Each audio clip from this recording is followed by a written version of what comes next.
Hi there and welcome. So glad to have you joining me today as we are in our last day reading through Glenda of Oz by L. Frank Baum. If you remember yesterday's reading, we had Glenda and the wizard able to use the submarine but unable to get into the sunken island. But Glenda continued to try and find a way, and the three adepts came, and with an idea from the patchwork girl, they were all able to come up with an idea for how to get into the dome and into the sunken island. So let's go ahead and read our last three chapters of the book and see how this book will end. So this is chapter 22, The Sunken Island. As soon as they had breakfasted the next morning, Glenda and the wizard and the three adepts went down to the shore of the lake and formed a line with their faces toward the submerged island. All the others came to watch them, but stood at a respectful distance in the background. At the right of the sorceress stood Adua and Aurora, while at the left stood the wizard and Ajua. Together they stretched their arms over the water's edge, and in unison the five chanted a rhythmic incantation. This chant they repeated again and again, swaying their arms gently from side to side, and in a few minutes the watchers behind them noticed that the lake had begun to recede from the shore. Before long, the highest point of the dome appeared above the water. Gradually the water fell, making the dome appear to rise. When it was 3 or 4 feet above the surface, Glenda gave the signal to stop, for their work had been accomplished. The blackened submarine was now entirely out of the water, but Uncle Henry and Captain Bill managed to push it into the lake. Glenda, the wizard, Ervic, and the adepts got into the boat, taking with them a coil of strong rope, and at the command of the sorceress, the craft cleaved its way through the water toward the part of the dome which was now visible. "There's still plenty of water for the fish to swim in," observed the wizard as they rowed along. "They might like more, but I'm sure they can get along until we have raised the island and can fill up the lake again." The boat touched gently on the sloping glass of the dome, and the wizard took some tools from his black bag and quickly removed one large pane of glass, thus making a hole large enough for their bodies to pass through. Stout frames of steel supported the glass of the dome, and around one of these frames the wizard tied the end of a rope. "I'll go down first," he said, "for while I'm not as spry as Cap'n Bill, I'm sure I can manage it easily. Are you sure the rope is long enough to reach the bottom?" "Quite sure," replied the sorceress. So the wizard let down the rope, and climbing through the opening, lowered himself down, hand over hand, clinging to the rope with his legs and feet. Below in the streets of the village were gathered all the Skeezers, men, women, and children, and you may be sure that Ozma and Dorothy, with Lady Oryx, were filled with joy that their friends were at last coming to their rescue. The Queen's palace, now occupied by Ozma, was directly in the center of the dome, so that when the rope was let down, the end of it came just in front of the palace entrance. Several Skeezers held fast to the rope's end to steady it, and the wizard reached the ground in safety. He hugged first Ozma and then Dorothy, while all the Skeezers cheered loud as they could. The wizard now discovered that the rope was long enough to reach from the top of the dome to the ground when doubled, so he tied a chair to one end of the rope and called to Glenda to sit in the chair while he and some of the Skeezers lowered her to the pavement.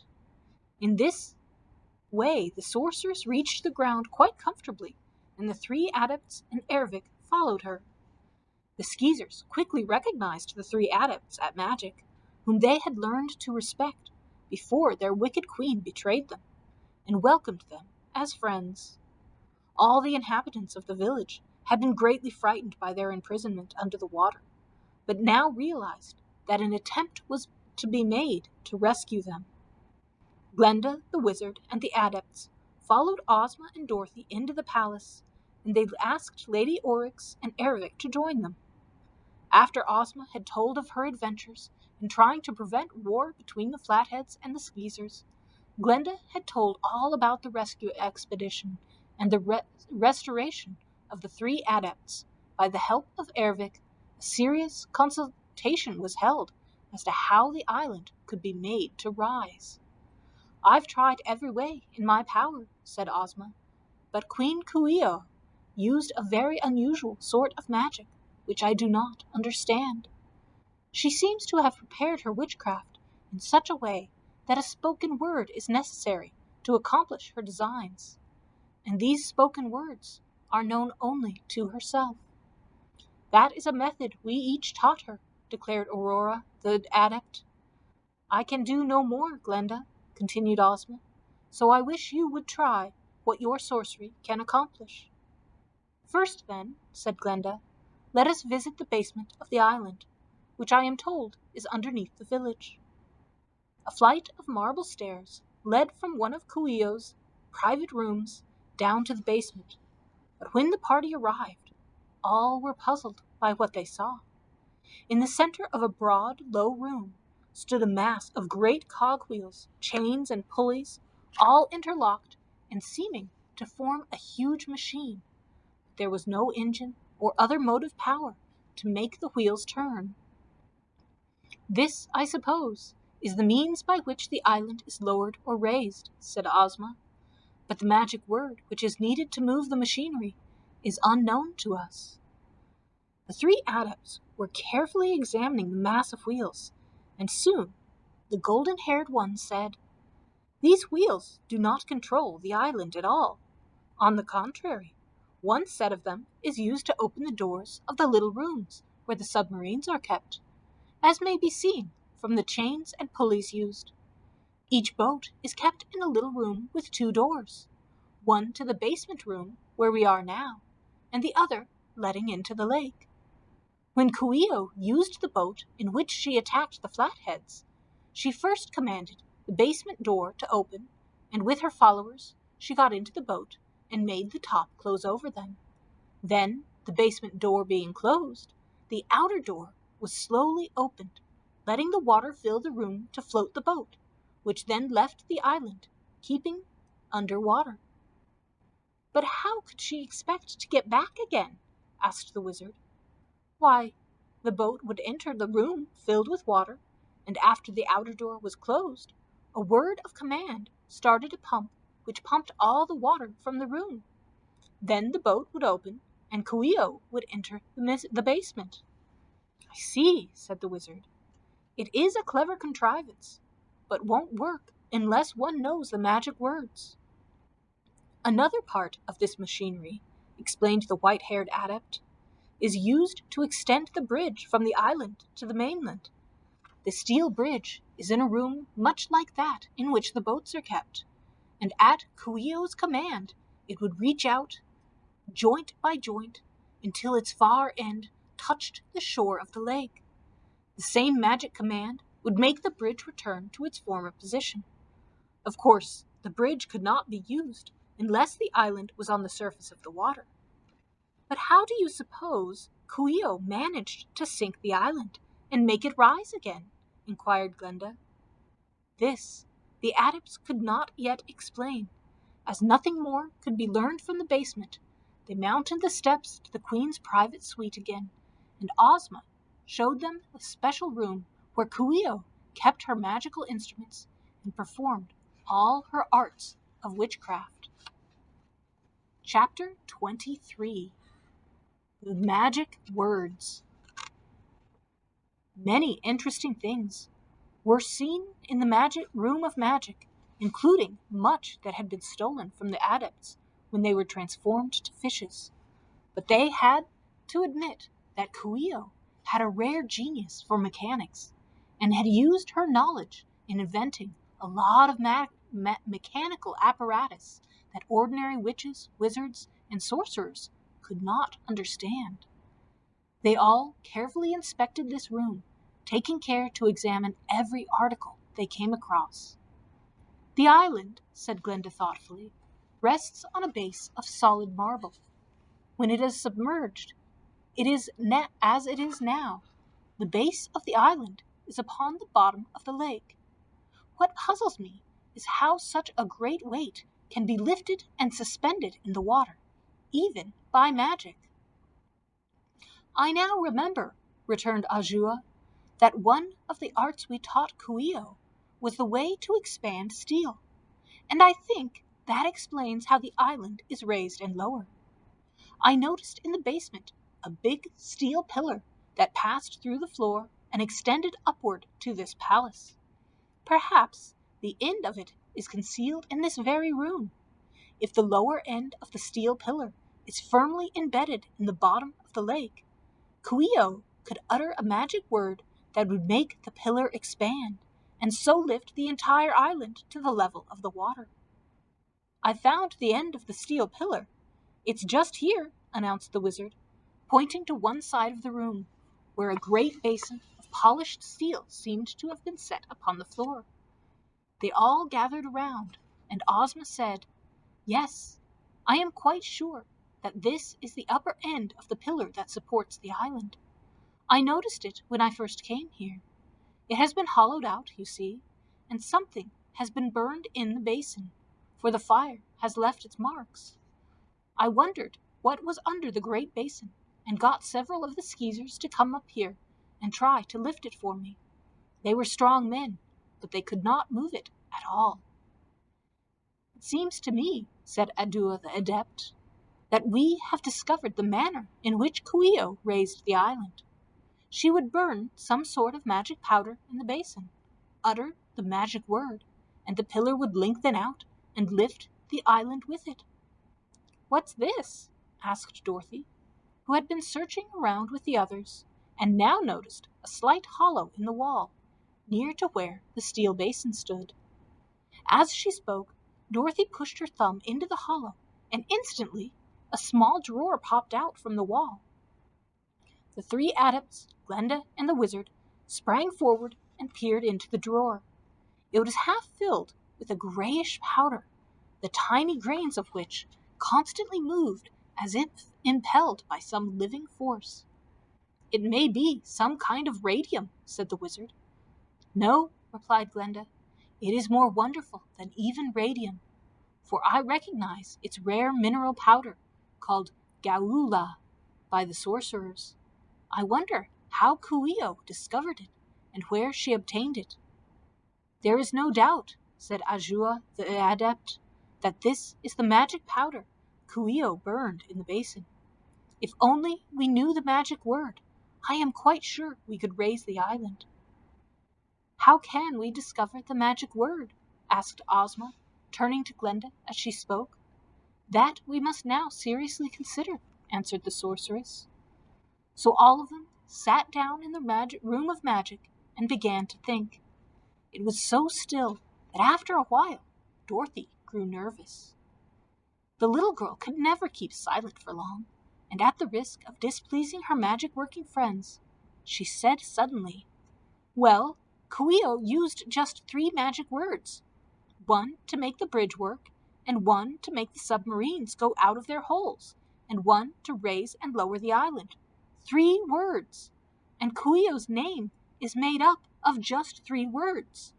One is Coo, and one is E, and one is O." The wizard frowned, but Glenda looked wonderingly at the young girl, and Ozma cried out, "A good thought, Dorothy dear. You may have solved our problem." "I believe it's worth a trial," agreed Glenda. "It would be quite natural for Coo ee oh to divide her name into 3 magic syllables, and Dorothy's suggestion seems like an inspiration." The 3 Adepts also approved the trial, but the brown-haired one said, "We must be careful not to use the wrong word and send the bridge out underwater. The main thing, if Dorothy's idea is correct, is to hit upon the one word that moves the island." "Let us experiment," said the wizard. In the drawer with the moving gray powder was a tiny golden cup, which they thought was used for measuring. Glenda filled the cup with the powder and carefully poured it into the shallow basin, which was the top of the great steel pillar supporting the island. Then Aurora the Adept lighted a taper and touched it to the powder, which instantly glowed fiery red and tumbled about the basin with astonishing energy. While the grains of powder still glowed red, the sorceress bent over and said in a voice of command, "Coo!" They waited, motionless, to see what would happen next. There was a grating noise and the whirl of machinery, but the island did not move a particle. Dorothy rushed to the window, which overlooked the glass side of the dome. "The boats!" she exclaimed. "The boats are all loose and sailing under water." "We've made a mistake," said the wizard gloomily. "But it's one which shows we are on the right track," declared Ajua the Adept. "We now know that Coo ee oh used the syllables of her name for the magic words. If Coo sends out the boats, it is probable that E works the bridge," suggested Ozma, "so the last part of the name may raise the island." "Let us try that next, then," proposed the wizard. He scrapped the embers of the burned powder out of the basin, and Glenda again filled the golden cup from the drawer and placed it on the top of the steel pillar. Aurora lighted it with her taper, and Ozma bent over the basin and murmured the long-drawn syllable, "Oh." Instantly, the island trembled, and with a weird groaning noise it moved upward, slowly, very slowly, but with a steady motion, while all the company stood by in awed silence. It was a wonderful thing, even to those skilled in the arts of magic, wizardry, and sorcery, to realize that a single word could raise that great, heavy island with its immense glass dome. "Why, we're way above the lake now," exclaimed Dorothy from the window, when at last the island ceased to move. "That is because we lowered the level of the water," explained Glenda. They could hear the skeezers cheering lustily in the streets of the village as they realized that they were saved. "Come," said Ozma eagerly, "let us go down and join the people." "Not just yet," returned Glenda, a happy smile on her lovely face, for she was overjoyed at their success. "First, let us extend the bridge to the mainland, where our friends from the Emerald City are waiting." It didn't take long to put more powder in the basin, light it, and utter the syllable, "E." The result was that a door in the basement opened and the steel bridge moved out, extending itself joint by joint, and finally resting its far end on the shore of the lake, just in front of the encampment. "Now," said Glenda, "we can go up and receive the congratulations of the Skeezers and our friends of the rescue expedition." Across the water, on the shore of the lake, the Patchwork Girl was waving them a welcome. Chapter 24. Glenda's Triumph. Of course, all those who had joined Glenda's expedition at once crossed the bridge to the island, where they were warmly welcomed by the Skeezers. Before all the concourse of people, Princess Ozma made a speech from a porch of the palace and demanded that they recognize her as their lawful ruler and promise to obey the laws of the land of Oz.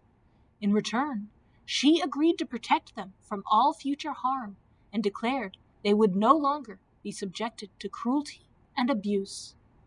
This pleased the Skeezers greatly, and when Ozma told them they might elect a queen to rule over them, who in turn would be subject to Ozma of Oz, they voted for Lady Oryx, and that same day the ceremony of crowning the new queen was held and Oryx was installed as mistress of the palace. For her prime minister, the queen selected Ervic, for the three adepts had told of his good judgment, faithfulness, and cleverness, and all the Skeezers approved of the appointment.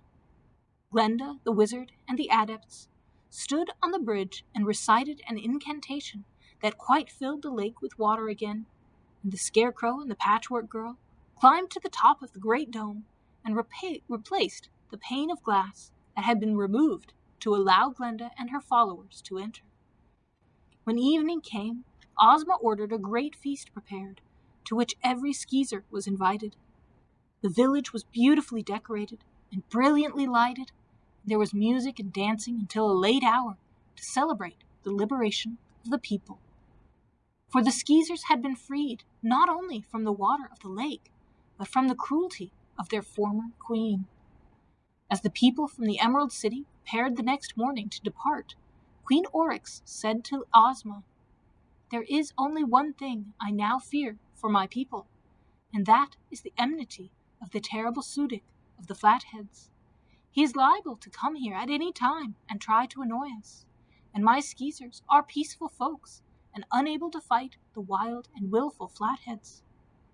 "Do not worry," returned Ozma reassuringly. "We intend to stop on our way at the Flatheads' enchanted mountain and punish the Sudic for his misdeeds." That satisfied Oryx, and when Ozma and her followers trooped over the bridge to the shore, having taken leave of their friends, all the Skeezers cheered them and waved their hats and handkerchiefs, and the band played, and the departure was indeed a ceremony long to be remembered. The 3 adepts at magic, who had formerly ruled the Flatheads wisely and considerately, went with Princess Ozma and her people, for they had promised Ozma to stay on the mountain and again see that the laws were enforced. Glenda had been told all about the curious Flatheads, and she had consulted with the wizard and formed a plan to render them more intelligent and agreeable. When the party reached the mountain, Ozma and Dorothy showed them how to pass around the invisible wall, which had been built by the Flatheads after the adepts were transformed, and how to gain the up and down stairway that led to the mountain top. The Sudic had watched the approach of the party from the edge of the mountain, and was frightened when he saw the 3 adepts had recovered their natural forms and were coming back to their former home. He realized that his power would soon be gone, and yet he determined to fight to the last. He called all the Flatheads together and armed them, and told them to arrest all who came up the stairway and hurl them over the edge of the mountain to the plain below. But although they feared the supreme dictator who had threatened to punish them if they did not obey his commands, as soon as they saw the 3 adepts, they threw down their arms and begged their former rulers to protect them. The 3 adepts assured the excited Flatheads that they had nothing to fear. Seeing that his people had rebelled, the Sudic ran away and tried to hide. The adepts found him and had him cast into a prison, all his cans of brains being taken away from him. After this easy conquest of the Sudic, Glenda told the adepts of her plan, which had already been approved by Ozma of Oz, and they joyfully agreed to do it. So, during the next few days, the great sorceress transformed, in a way, every Flathead on the mountain. Taking them one at a time, she had the can of brains that belonged to each one opened, and the contents spread on the flat of the head, after which, by means of her arts of sorcery, she caused the head to grow over the brains, in the manner that most people wear them, and they were thus rendered as intelligent and good-looking as any of the other inhabitants of the land of Oz. When all had been treated in this manner, there were no more Flatheads at all, and the adepts decided to name their people Mountaineers. One good result of Glenda's sorcery was that no one could now be deprived of the brains that belonged to him, and each person had exactly the share he was entitled to. Even the Sudic was given his portion of brains, and his flat head made round like the others. But he was deprived of all other power to work further mischief, and with the adepts constantly watching him, he would be forced to become obedient and humble. The golden pig, which ran grunting about the streets, with no brains at all, was disenchanted by Glenda, and in her woman's form was given brains and a round head. This wife of the Sudic had once been even more wicked than her evil husband, but she had now forgotten all her wickedness, and was likely to be a good woman thereafter. These things being accomplished in a satisfactory manner, Princess Ozma and her people bade farewell to the 3 adepts and departed for the Emerald City, well pleased with their interesting adventures. They returned by the road over which Ozma and Dorothy had come, stopping to get the sawhorse and the red wagon where they had left them.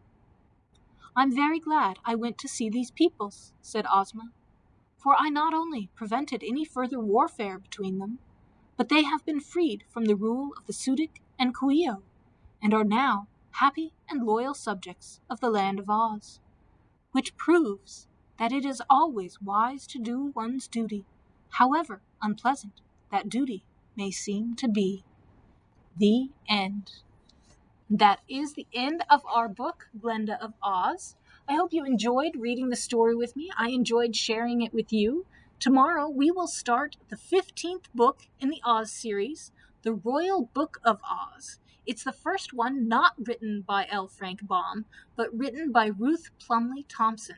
So I hope you will come back tomorrow as we start our 15th book in the series. Until then, I hope you have a wonderful rest of your day.